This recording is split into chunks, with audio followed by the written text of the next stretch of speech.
What's up, everyone? John Rettinger from Techno Buffalo here, and today Apple launched a slew of new products, hardware, software, and sort of in between at their what's become an annual iPod event. Let me go ahead and recap what to expect.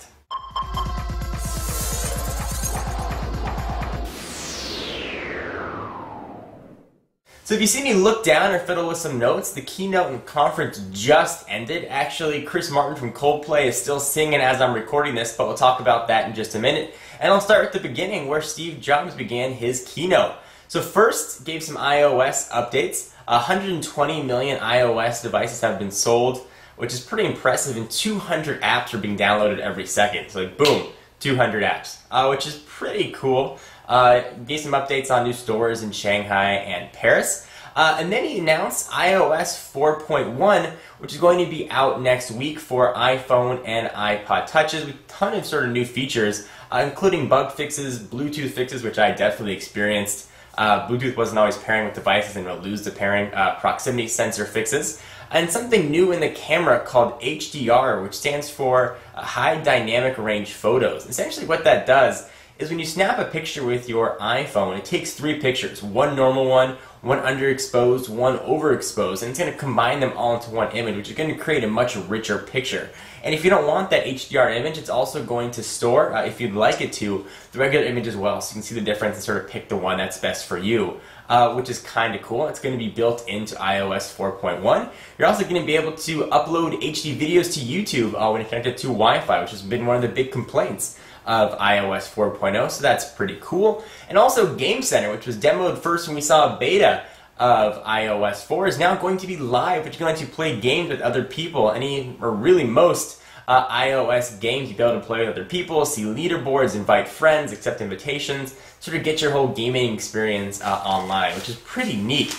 Alright, so then he gave a sneak. It's actually going to be out, by the way, next week, like I mentioned. And there was a sneak preview of a new game coming out to iOS 4 called Project Sword from Epic Games. Looked really impressive, beautiful graphics, and that's going to be out this holiday season.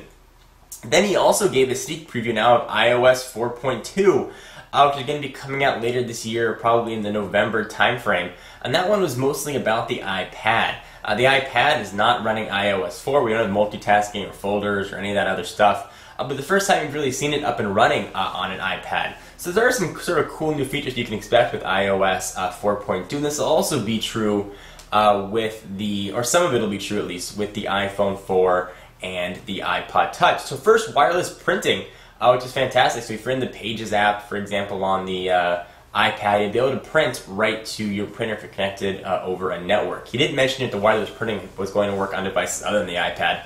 But I assume that if the Pages application gets ported to other iOS devices, it most certainly will work. AirPlay, which is going to let you stream audio and video over Wi-Fi in the background, so you can listen to music in the background like Pandora and stuff. We've seen this on other iOS devices, kind of neat. Everything in sort of iOS 4 that you've come to know and love or loathe, multitasking, folders, and the rest of it. And it's going to be out November for iPad, iPhone, and iPod Touch. So now it's time to talk about the new products. Every iPod, with the exception of the iPod Classic, got an update. The Classic was not discontinued, just not updated. Let's go ahead and talk about some of the iPod updates that Steve began with. So we talked about the iPods first, new for every model year, and he began with the iPod Shuffle. And talked about the evolution of the Shuffle, how it went from sort of a stick of gum looking thing to a thing with a clip, and then something that looks like now like another piece of gum like Trident. Without any buttons, and the new generation iPod Shuffle is sort of a hybrid of the last and current generation. So it's got a clip like the second generation, and it's got the voiceover like the third. Pretty impressive, very, very, very small. 15 hours of battery life from when you're playing music. Going to come in 5 colors and be available for $49. And all these new iPods I'm going to mention are going to be shipping next week and to be available for pre-order today, which is September 1st. Kind of cool iPod Shuffle. Next, let's talk about the Nano, and he sort of gave the evolution of the Nano as well, and said the only way to really make it a little bit better and make the screen a little bit bigger was to get rid of the track wheel. So ladies and gentlemen, the track wheel is dead. The iPod Nano, or click wheel, is now going to be completely multi-touch screen, and it's got a clip, and the thing is small compared to the outgoing iPod Nano. It is 46% smaller, 42% thinner. It's got, again, a multi-touch screen running a version of iOS. Got the FM radio, Nike Plus, and the voiceover found in the iPod Shuffle. It's going to have a whopping 24 hours of battery life. And sort of kind of cool, holding down the home button, or holding down the screen is going to act as the home button, which may be sort of a sign of things to come in next generation products. It's going to come in 6 colors. It's going to run $149 for 8 gigs or $179 for 16 gigs. And the thing just looks really cool, and it's so small you can actually clip it to your wrist on a wristband and almost use it as a sort of a cool Dick Tracy type watch. So that is the new iPod Nano. Let's talk next about the best-selling iPod and probably everybody's favorite, the iPod Touch, which was definitely due for an update. Interestingly enough, the iPod Touch has now become the #1 portable gaming system in the world, so outselling the Nintendo DS line and the Sony PSP line. Kind of interesting. So the new one is obviously thinner. It's going to have the iPhone 4's Retina display, so you get 4 times the pixel density and a really high resolution screen. The same A4 chip found in the iPhone and the iPad, so things going to be very, very, very fast. It's got the 3-axis gyroscope as well, so instead of moving the device just left and right, you'll be able to go forward and back, which is going to be pretty cool for gaming. It now has a front-facing camera for FaceTime, which is pretty neat. You'll be able to FaceTime over Wi-Fi, of course. You'll be able to FaceTime with other iPod Touch users and also with iPhones. So if you know someone with an iPhone, you go ahead and get your FaceTime on. Presumably it's going to work with email, so kind of neat. So instead of the FaceTime on the iPhone 4 worked with a phone number, this one will be associated to an email address. It also has a rear camera for recording HD video. We didn't talk about the resolution or what it could record, just HD video, presumably 720p, which would be pretty impressive. We don't know about megapixelage or anything like that quite yet. Though by the time you want this, maybe up on the Apple website with the full specs. It's going to cost you, for an 8GB model, $229. For a 32GB model, no 16, it's going to cost you $299. And for a 64GB model, it's going to set you back $399. So those are the price points. Again, all new iPods are shipping next week, and pre-orders are starting today, which is September 1st. So now let's talk about some software. iTunes 10 is launching. And Steve talked about how relatively soon iTunes is going to be outselling physical media, presumably CDs. And the iTunes logo has a big old CD behind it. So with iTunes 10, we're getting a new iTunes logo without the CD behind it. Love it or hate it, just a new logo. So iTunes 10 is going to bring a decent amount of new features. You're going to get a new hybrid view. When you have a lot of music that's in the same album, and you look in list view, it just lists the album pretty much all the way down. When you have 5 songs or more that are in part of the same album, you're now going to see the album artwork instead of just listing the album name all the way down. Not going to take up any extra space, but just sort of a nice new visual cue. Kind of neat. So Apple is now in the social media business with a new service called Ping. It is essentially, according to Apple, a social network for music. It's going to be built right into iTunes 10. It's a social music for discovery. You can follow and be followed. You can see what all your artists are doing music-wise. You have your own profile and that kind of thing. Very similar to Facebook. Now, MySpace had been a real big push and a real big force in the music industry. This is just another real kick in the nads for MySpace. Looks like Apple is sort of entering the social media business, which really not many people saw coming.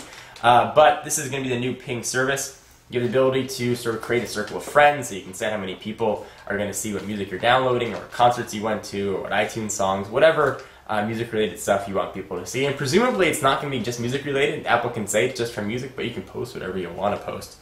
Kind of interesting. Very easy privacy filters. So sort of a dig, I guess, at Facebook. Very, very, very easy to use and easy to access privacy features. And Apple really went on the record as saying, this is not Facebook, this is not Twitter, this is meant just for music, but we'll see sort of what Ping evolves into. And it's going to be available today as part of iTunes 10. Be available to 160 million users in 23 countries, and presumably the rest of the countries that have iTunes will be getting it in the near future as well. It's also going to work on iPhone or iPod Touches. Kind of neat. And then Steve said there was one more thing, and the one more thing, unsurprisingly, was a new Apple TV, which is not renamed iTV. It's still going to be called Apple TV. And this is sort of the update I think a lot of people have been waiting for. It's sort of going to get Apple TV and sort of Internet TV as a whole mainstream and into most people's houses. So, first off, it's a quarter the size. It looks very, very, very small. You see some pictures of it as I talk. It's got a power supply built right into it, so no need for a brick. It's got HDMI port, Wi-Fi 802.11n, Ethernet port if you want it, and it's got that new aluminum remote that's going to come with it. It's going to be all HD. He didn't say whether it's 1080 or 720. Presumably it's just going to be 720.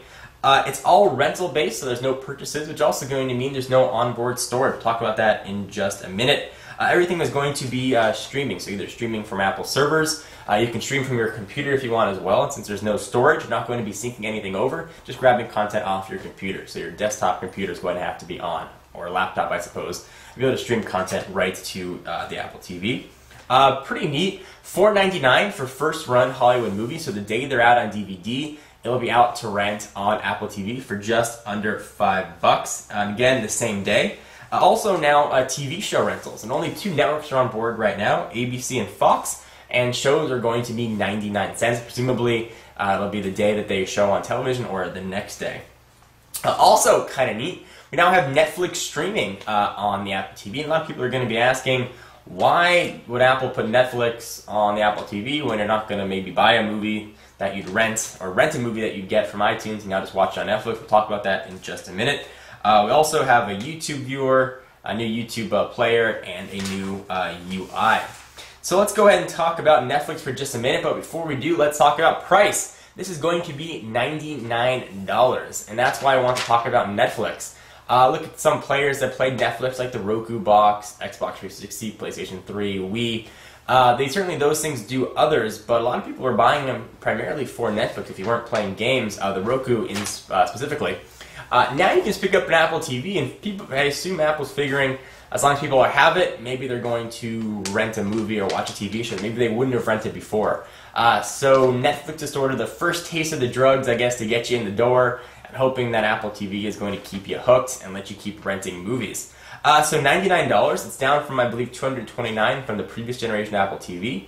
It'll be available within the next 4 weeks later this month. And also kind of cool, that new AirPlay that we talked about lets you stream content from your iOS devices to your Apple TV. So you can rent a movie on your iPad, iPhone, or iPod Touch, or a TV show, watch the first 20 minutes of it, walk downstairs, hit a button, and play it directly on your Apple TV right where you left off, which is kind of neat. Sometimes I download a whole season of TV shows when I fly or travel, and I'm sort of stuck watching that content on my iPhone or iPad or computer or wherever. I can now just very easily stream that right to the television, which is pretty neat. Kind of cool. So what do you guys think about all this announcements? Are you excited, not excited? Do you want to see anything, not seeing anything? Of course, we'll have full hands-on on these products on Techno Buffalo and the YouTube channel. But I want to know what your thoughts are on the Apple. And I know Apple is a very polarizing company. I'd like to hear what you guys have to say.